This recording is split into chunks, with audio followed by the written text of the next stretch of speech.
ये dry bulb temperature है, ये वाला है हमारे पास स्पेसिफिक ह्यूमिडिटी।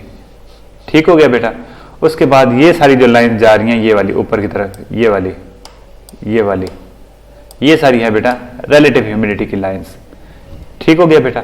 उसके बाद ये वाली जो लाइंस नीचे आ रही हैं, ये लिखा भी हुआ है 0.92 वॉल्यूम क्यूबिक मीटर, ये है स्पेसिफिक वॉल्यूम।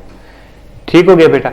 उसके बाद ये देखेंगे तो स्टीप लाइंस है, जिस तरह अभी हमने थोड़ी देर पहले डिस्कस किया था। और ये वाली लाइन, ये वाली बेटा जो लेफ्ट से नीचे की तरफ आ रही है लेकिन इनकी स्लोप कम है, ये है वेट बल्ब टेम्परेचर, ये लिखा भी हुआ है बेटा।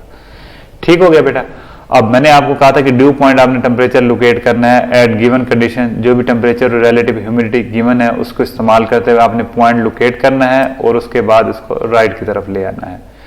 ठीक है, ये बिल्कुल हॉरिजॉन्टल पॉइंट, ये जिस पे आके टच करेगा ये होगा आपका ड्यू पॉइंट टेम्परेचर। ये टेम्परेचर आपके पास लिखे हुए हैं सैचुरेशन 5, 10, 15, 20। अब ये जगह मैं लोकेट कर रहा हूँ, ये तकरीबन 17 डिग्री सेंटीग्रेड होगा टेम्परेचर। ये मैंने एक एग्जाम्पल के तौर पर ही लिया है। ये सारे है बेटा सैचुरेशन टेम्परेचर।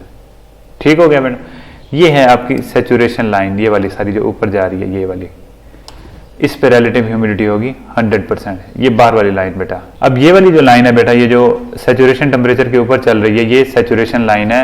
ये बिल्कुल सीधी लाइन है, मैंने सांप की तरह टेढ़ी बना दी है। इस लाइन पे ह्यूमिडिटी होगी, रिलेटिव ह्यूमिडिटी आपकी 100%। अब ये जो लाइंस आ रही हैं इस तरह नीचे, उसके ऊपर लिखा भी हुआ है इंथैल्पी किलो जूल पर केजी ऑफ ड्राई एयर। तो ये आपको इंथैल्पी की वैल्यूज बताएंगे।